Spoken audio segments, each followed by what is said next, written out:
अस्सलामुअलैकुम नाज़रीन, मैं मोहम्मद असलम हुसैन सियासत की खबरों में आप सबका इस्तकबाल करता हूँ। आज 28 अप्रैल 2025 है। इस्लामिक तारीख के हिसाब से आज 29 शवाल 1446 हिजरी है। पेश है आज की कुछ अहम खबरें। पहलगाम हमले के बाद पाकिस्तानी शहरियों को मुल्क से निकल जाने का हुक्म दिए जाने के बाद 4 दिनों में अटारी बॉर्डर से 537 पाकिस्तानी शहरी और 7 सिफारतकार वापस लौट गए हैं, जबकि पड़ोसी मुल्क से हिंदुस्तान के 850 शहरी और 14 सिफारतकार वापस आए हैं। पाकिस्तानी शहरियों को हिंदुस्तान छोड़ देने के लिए इतवार तक की मोहलत दी गई थी। जो इस मोहलत के दौरान अपने वतन वापस नहीं गए हैं, इन्हें 3 साल की जेल और 3 लाख रुपए तक के जुर्माने की सजा का सामना करना पड़ सकता है। वाज़ेह के पहलगाम हमले के लिए दहशतगर्दों को पाकिस्तान हुकूमत की हिमायत को जिम्मेदार ठहराते हुए हुकूमत हिंद ने जो सख्त इक़दाम किए हैं, इनमें पाकिस्तानी शहरियों को 12 ज़ुमरों में जारी किए गए खलील मुद्दती वीज़े भी शामिल हैं। पहलगाम हमले के बाद 4 शुबे को वज़ीर-ए-आज़म नरेंद्र मोदी की क़यादत में काबीना की सिक्योरिटी कमेटी की हंगामी मीटिंग मुनक़्क़िद हुई, जिसमें हिंदुस्तान में मौजूद पाकिस्तानी शहरियों को 48 घंटों में मुल्क से निकल जाने की हिदायत दी गई थी। इसके साथ ही पाकिस्तान में मौजूद हिंदुस्तानी शहरियों से भी कहा गया था कि वो अपने वतन लौट आएँ। मुल्क में नई तालीमी पॉलिसी के तहत तरतीब दी गई NCERT की 7वीं जमात की किताब से मुग़ल और दहली सल्तनत की तारीख को हटा दिया गया है और हिंदुस्तानी सल्तनतों पर नए असबाक शामिल किए गए हैं। इसके साथ ही महाकुंभ के हवाले से मुक़द्दस जोग्राफियाई को और make in India, Beti Bachao Beti Padhao जैसे मोदी हुकूमत के नारों को निसाब का हिस्सा बनाया गया। नई तालीमी पॉलिसी के तहत national curriculum framework for school education के मुताबिक तैयार की गई नई निसाबी किताबों का इजरा इसी हफ्ते से हो रहा है। इसमें हिंदुस्तानी तहजीबों, फ़लसफ़ा, इल्मी निज़ाम और मुकामी हवालों को तरजीह दी गई। निसाब की किताबों में हुई तब्दीली और मुगलिया और दहली सल्तनत की तारीख को हटा दिए जाने के ताल्लुक से जब NCERT से राब्ता कायम किया गया तो इसका जवाब था कि यह नई किताबों की पहली खेप है। दूसरी खेप इसी महीने मंजर-ए-आम पर आएगी। मुसलमानों को बाबर की औलाद कहकर निशाना बनाने वालों को राज्यसभा में मुंह तोड़ जवाब देने वाले समाजवादी पार्टी के रुकने पार्लियामेंट रामजी लाल सुमन पर एक बार फिर करनी सेना के गुंडों ने हमला कर दिया। इस हमले में इनके काफिले में मौजूद कुछ लोग जख्मी हो गए। अखिलेश यादव ने हमले में योगी हुकूमत की मिली भगत का शुबा जाहिर करते हुए सवाल किया है कि यह हमला भी इंटेलिजेंस की नाकामी का नतीजा है कि या फिर जानबूझकर नज़रअंदाज करके हमला होने दिया गया। इस बीच योगी हुकूमत ने जिस इलाके में हमला हुआ है वहां के थाना इंचार्ज को मुअत्तल करके महकमा जाती इंक्वायरी का हुक्म जारी किया। तफसीलात के मुताबिक रामजी लाल सुमन का काफिला अलीगढ़ से गुजर रहा था। दोपहर तकरीबन 2 बजे वो लोधा थाना इलाके के खेरेश्वर चौराहे पर पहुंचा, जहां करनी सेना के कारकुन मौजूद थे। उन्होंने सियाह झंडियां दिखाई और काफिले की गाड़ियों पर टायर फेंके। इसकी वजह से कई गाड़ियों के ड्राइवर अपना तवाजुन खो बैठे और कम से कम 5 गाड़ियां आपस में टकरा गई। कुछ गाड़ियों के शीशे भी टूट गए और मुतअद्दिद कारकुन जख्मी हो गए। इन्हें जिले अस्पताल और निजी अस्पतालों में दाखिल कराया गया। जख्मियों में एडवोकेट ब्रिज मोहन राही, एडवोकेट ललन बाबू, वीरपाल सिंह, सत्यपाल सिंह, सुरेश पाल, पूरनचंद वगैरह शामिल हैं। अलीगढ़ शहर के SP मुरीगांग शेखर पाठक ने तस्दीक की कि कुछ लोगों ने MP रामजी लाल सुमन के काफिले पर टायर फेंके। इस सिलसिले में मुख्तलिफ मुतालिका दफात के तहत मुकदमा दर्ज किया गया, लेकिन अभी तक किसी की गिरफ्तारी अमल में नहीं लाई गई।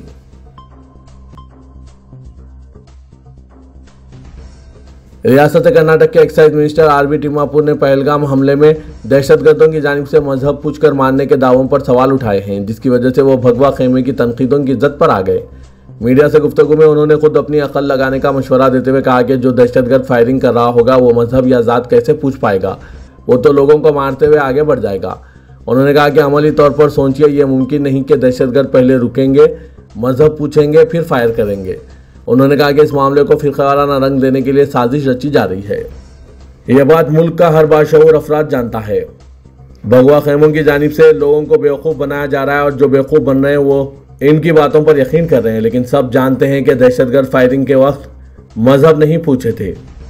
ऐसा मुमकिन ही नहीं है। नाज़रीन, इन सब पर आपकी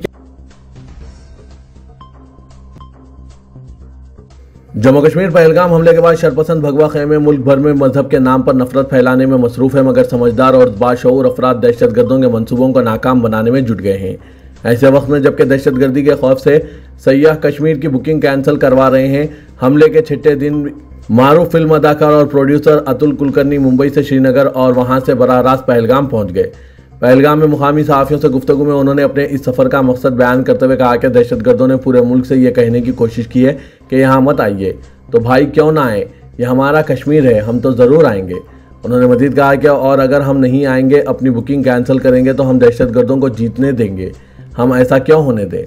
वाज़ेह के पहलगाम हमले के बाद मुल्क भर में सयाहों में खौफ व हर्रास फैल गया और 90% सयाहों ने अपने प्रोग्राम मनसूख कर दिए हैं। इस पस मंज़र में TV9 के मुकामी नुमाइंदों से गुफ्तगू करते हुए अतुल कुलकर्णी ने कहा कि इंतज़ामिया तो अपना काम कर रहा है, मैंने सोचा कि हम आम शहरी क्या कर सकते हैं, क्या हम सिर्फ सोशल मीडिया पर सिर्फ लिखते रहेंगे, सिर्फ बात करते रहेंगे, वो तो करना ही है, वो भी ज़रूरी है, मगर इससे ज़्यादा जो हम कर सकते हैं वो ये है कि हम यहाँ कश्मीर आएँ और एक पैगाम दें। वज़ीर-ए-आज़म नरेंद्र मोदी ने मन की बात के 121वें अपने एपिसोड में पहलगाम दहशतगर्दाना हमले का जिक्र करते हुए न सिर्फ मुतासरीन को इंसाफ दिलाने के अपने अज़्म को दोहराया बल्कि पाकिस्तान को भी सबक सिखाने के लिए खबरदार किया। वज़ीर-ए-आज़म नरेंद्र मोदी ने कहा कि दहशतगर्द और इनके सरपरस्तों को किसी भी सूरत बख्शा नहीं जाएगा। उन्होंने मक़तूलीन के अहल खाना को यकीन दिलाया कि इन्हें इंसाफ मिलेगा। हमले के जिम्मेदारों और साजिश करने वालों को सख्त तरीन जवाब दिया जाएगा। दहशतगर्दी के खिलाफ इस जंग में पूरी दुनिया इनके साथ खड़ी है। दुनिया भर के सरकर्दा रहनुमाओं ने इन्हें ताज़ियती पैगामात भेजे हैं। वाक़े की तस्वीरें देखकर हर हिंदुस्तानी का खून खौल रहा है। वज़ीर-ए-आज़म मोदी ने 22 अप्रैल के वाक़े के बाद दूसरी बार हमवतनों और मुतासरा ख़ानदानों को ये यकीन दहानी कराई है।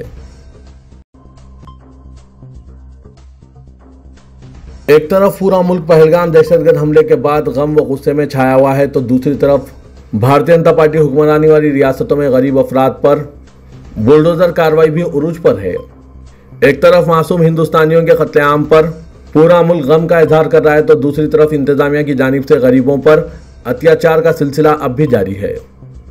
मशरक़ी दिल्ली के गांधीनगर असेंबली के तहत आने वाले पुराना सैलमपुर गांव में रेलवे फाटक के करीब रेलवे लाइन के साथ आबाद मुस्लिम बस्तियों को बुलडोजर चलाकर मुस्मार कर दिया गया। रेलवे इंतजामिया की इस अचानक कार्रवाई ने सैकड़ों खानदानों को बेघर कर दिया है, जो अब खुले आसमान तले जिंदगी गुजारने पर मजबूर हो गए हैं। मुतासरीन ने इल्ज़ाम आयद किया कि ना तो इन्हें कोई पेशगी इत्तला दी गई और ना ही इनके लिए किसी मुतबादिल रिहाइश का बंदोबस्त किया गया। इस झोपड़पट्टी के मकीनों का कहना है कि वो बरसों से यहाँ मेहनत मजदूरी करके गुजर बसर कर रहे थे। एक मुतासरा खातून ने अश्कबार आंखों से कहा है कि हमने दिन रात मेहनत करके अपना ठिकाना बनाया था, आज हमें बेघर कर दिया गया। हमारे बच्चों के सर से छत छीन ली गई। बच्चों, ख्वातीन और बुजुर्गों समेत दर्जनों खानदान शदीद गर्मी में अपने सामान के साथ सड़क के किनारे बैठे दिखाई दिए। इस कार्रवाई की गांधीनगर के मारूफ समाजी कारकुन और दिल्ली स्टेट हज कमेटी के साबिक चेयरमैन डॉक्टर परवेज मियां ने सख्त मजम्मत की है। उन्होंने कहा कि जब ये लोग बरसों से यहाँ मुकीम थे तो फिर क्यों बगैर मुतबादिल जगह फराहम किए इनका आशियाना उजाड़ा गया है। जम्मू कश्मीर के सयाहती मुकाम पहलगाम में 22 अप्रैल को हुए दहशतगर्दाना हमले के बाद से सिक्योरिटी एजेंसियां सख्त चौकसी अख्तियार करते हुए तफ्तीश के लिए लोगों को पकड़ रही है। ज़राए के मुताबिक इस ज़िमन में बेकसूर अफराद भी एजेंसी के निशाने पर है और दहशतगर्दों के साथ कुछ आम लोगों के घर भी मुनहदिम कर दिए गए। इस पर वादिया कश्मीर के सियासतदानों ने तशवीश का इजहार किया। PDP सदर और साबिक वज़ीर आला महबूबा मुफ्ती ने कहा है कि हुकूमत को हालिया पहलगाम हमले के बाद एहतियात से काम लेना चाहिए और दहशतगर्दों और आम शहरियों में वाज़ेह फ़र्क करना चाहिए। उन्होंने कहा कि हुकूमत को खास तौर पर इन बेगुनाह अफराद को खुद से दूर नहीं करना चाहिए जो दहशतगर्दी के खिलाफ है। साबिक वज़ीर आला इन बातों का इजहार सोशल मीडिया प्लेटफॉर्म एक्स पर अपनी एक पोस्ट में किया। इनका कहना है कि इत्तलात के मुताबिक हज़ारों अफराद को गिरफ्तार किया गया और आम कश्मीरियों के लिए कई घरों को दहशतगर्दों के घरों के साथ मुनहदिम किया गया। महबूबा मुफ्ती ने हुकूमत से अपील की है कि वो हुकाम को हिदायत दें कि वो ये यकीनी बनाएं कि बेगुनाह अफराद को इसका खामियाजा ना भुगतना पड़े, क्योंकि आम लोगों की बेगुनाही दहशतगर्दों के खौफ और तकसीम के मकासद को तक़वियत देती है। एक तरफ मुसलमानों को शक की निगाह से देखा जा रहा है और दूसरी तरफ मुस्लिम तलबा मुल्क के सबसे बड़े और मुश्किल इम्तिहान में नुमाया कामयाबी हासिल करके फ़िरका परस्तों के मुंह पर तमाचा मार दिया है।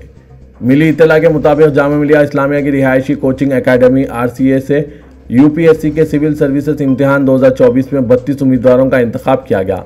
RCA के कुल 78 तलबा ने इंटरव्यू में शिरकत की, जिनमें से 32 को आखिरकार मुंतखब किया गया। 30 मुंतखब उम्मीदवारों में से 12 ख्वातीन हैं। इनमें से मुमकिना तौर पर IAS और IPS के ज़ुमरे में कम से कम 12 उम्मीदवार आ सकते हैं। हालांकि सभी इम्तिहानात में मजमूई तौर से जामिया मिलिया इस्लामिया के 78 तलबा ने नुमाया कामयाबी हासिल की थी, लेकिन इंटरव्यू में 78 में से सिर्फ 32 तलबा को ही मुंतखब किया गया। ये भी जामिया के लिए बहुत बड़े फ़ख्र की बात है। मौजूद के जामिया मिलिया इस्लामिया हमेशा ही फ़िरका परस्तों के निशाने पर रहा है। कई बार जामिया के खिलाफ साजिशें भी की गई। शरपसंद अनासिरों ने नत नए हथकंडे अपनाए, लेकिन जामिया अपनी तालीमी सलाहियत और नुमाया नताइज की वजह से बदनाम नहीं हुआ। आज भी यूपीएससी इम्तिहानात में जो 32 तलबा ने नुमाया कामयाबी हासिल की है, इसमें गैर तलबा भी शामिल हैं। यही जामे की असल शिनाख्त है कि यहाँ कभी भी मजहब, ज़ात और फ़िरक़े की बुनियाद पर तालीम नहीं दी गई। रोज़े अव्वल से ही जामे अपने सेकुलर किरदार की वजह से पहचाना जाता है। हुकूमत तेलंगाना ने इख्तिदार हासिल करने कई झूठे वादे किए और तमाम लिहाजों पर नाकाम हो चुकी है। हुकूमत से तेलंगाना अवाम को जो तौक़्क़ात थी, इन्हें पूरा नहीं किया गया। तेलंगाना से धोखा करने वाली सियासी जमात का नाम कांग्रेस है, जिसने 1979 और इससे कबल भी धोखा दिया था। सदर भारत राष्ट्र समिति के चंद्रशेखर राव ने वरंगल में पार्टी की 25वीं यौम तासीस पर मुनक़िदा जलसे से खिताब के दौरान ये बात कही। साबिक़ चीफ मिनिस्टर तेलंगाना केसीआर ने हुकूमत पर तनकीद की और कहा कि रियासत में हुकूमत अवाम से वादों को पूरा करने में नाकाम हो चुकी है। उन्होंने कहा कि वो रियासत की सूरत हाल को देखते हुए दिलबर्दाश्ता होने लगे और जज्बात से मग़लूब अंदाज में कहा कि इनके आंखों के सामने तेलंगाना की 10 साल के दौरान हुई तरक्की को तबाह किया जा रहा है। चंद्रशेखर राव ने मजमे से खिताब के दौरान इस्तफसार किया कि हुकूमत फलाही स्कीमात चलाने में कामयाब है, जिस पर अवाम ने जवाब दिया कि हुकूमत नाकाम है। उन्होंने कहा कि हुकूमत बरक़ी की फराहमी, पानी की सरबराही, धान की खरीदी, फलाही स्कीमात पर अमलावरी, रैतु बंधु, रैतु बीमा की इजराई, मुआवजात की तरक्की तमाम मामलात में नाकाम है। केसीआर ने कहा कि हुकूमत की जानिब से बार बार कहा जा रहा है कि वो असेंबली इजलास में क्यों शिरकत नहीं कर रहे हैं। इन्हें चैलेंज किया जा रहा है कि वो असेंबली इजलास में शिरकत करें।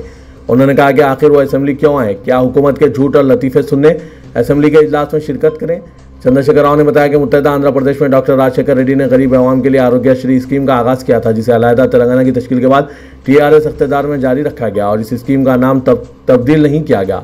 उन्होंने बताया कि हुकूमत अवाम के मफादात के तहफ़्फ़ुज़ और इनकी फलाह व बहबूद के लिए काम करती है, लेकिन मौजूदा हुकूमत कमीशन के लिए काम कर रही है।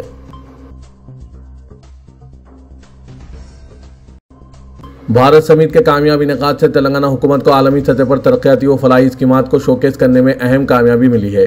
समिट के कामयाब इनेकाद और कांग्रेस कायद राहुल गांधी की शिरकत को चीफ मिनिस्टर रेवंत रेड्डी की कामयाबी करार दिया जा रहा है, जिन्होंने समिट के इनेकाद में हर मुमकिन ताउन किया।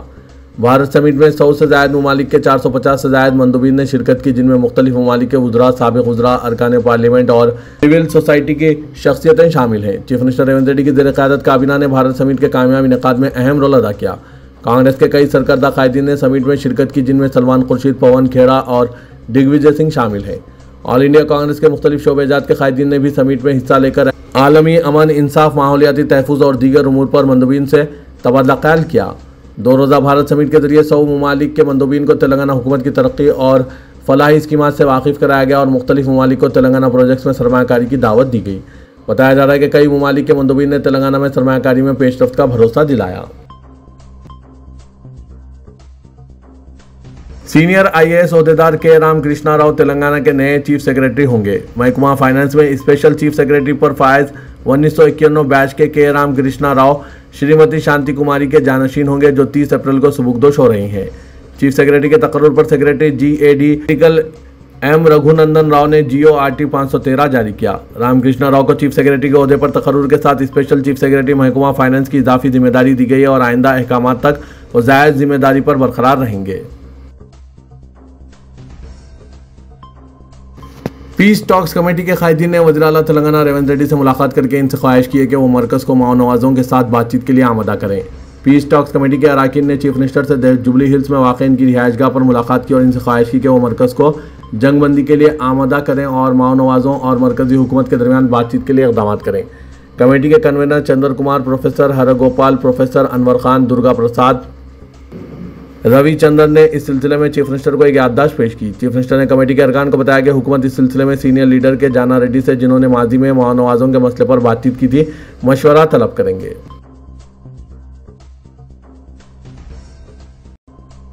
सदर कुल हिंद मजलिस इत्तेहादुल मुस्लिमीन और रुकन पार्लियामेंट हैदराबाद असदुद्दीन ओवैसी ने कहा है कि वक्त तरमीमी कानून इसलिए लाया गया है कि मुसलमान अपनी मसाजिद, दरगाहें, खानखाएं, कब्रस्तानों से महरूम हो जाएं।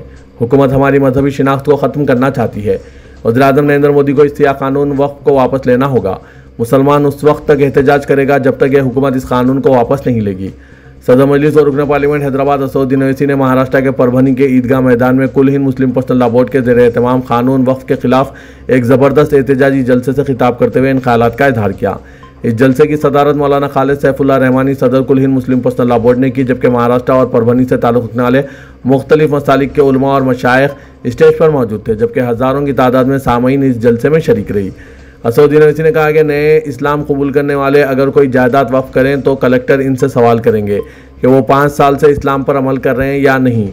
कलेक्टर को क्या मालूम कि एक नौ मुस्लिम की दाढ़ी ओवैसी के बराबर होनी चाहिए या मोदी की दाढ़ी के बराबर होनी चाहिए। अगर कोई खातून अपनी अराजी वक्फ करेगी तो वो बापर्दा खातून से कैसे दरियाफ्त करेंगे। नरेंद्र मोदी हुकूमत ने जो वक्फ तरमीमी कानून बनाया है, इससे दस्तूर की दफात 14, 15, 25 और 26 की खिलाफ वर्जी हो रही है।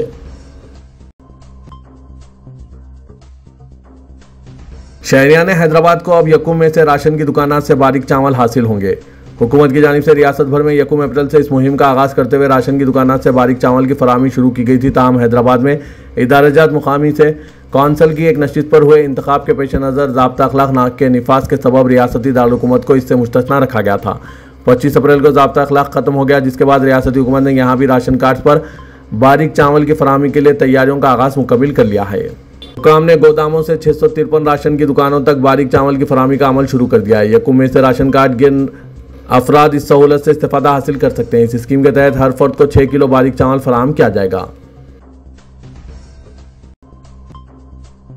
हिंदुस्तान छोड़ देने की हिदायत के बाद हैदराबाद में मुकीम 4 पाकिस्तानी बाशिंदे पाकिस्तान रवाना हो गए। ये बाशिंदे मुख्तसर मुद्दती वीज़े पर हैदराबाद आए थे। ताहम हालिया पहलगाम वाक़े के बाद मरकज़ की जानिब से मुल्क भर में के पाकिस्तानियों को चले जाने की हिदायत के बाद ये पाकिस्तानी भी रवाना हो गए। पुलिस ज़राए ने कहा है कि शहर में मुकीम 4 पाकिस्तानियों में से एक गुज़िश्ता रोज़ रवाना हो गया, जबकि दीगर 3 इतवार को हैदराबाद से दुबई के लिए रवाना हो गए। इनमें एक मर्द, 2 ख्वातीन और एक लड़का शामिल है। इतवार को 2 ख्वातीन और एक लड़की रियासती दारुलहुकूमत से रवाना हो गए, जबकि गुज़िश्ता रोज़ एक मर्द पाकिस्तानी रवाना हुआ। पुलिस ने कहा कि 11 पाकिस्तानी तवील मुद्दती वीज़े पर थे।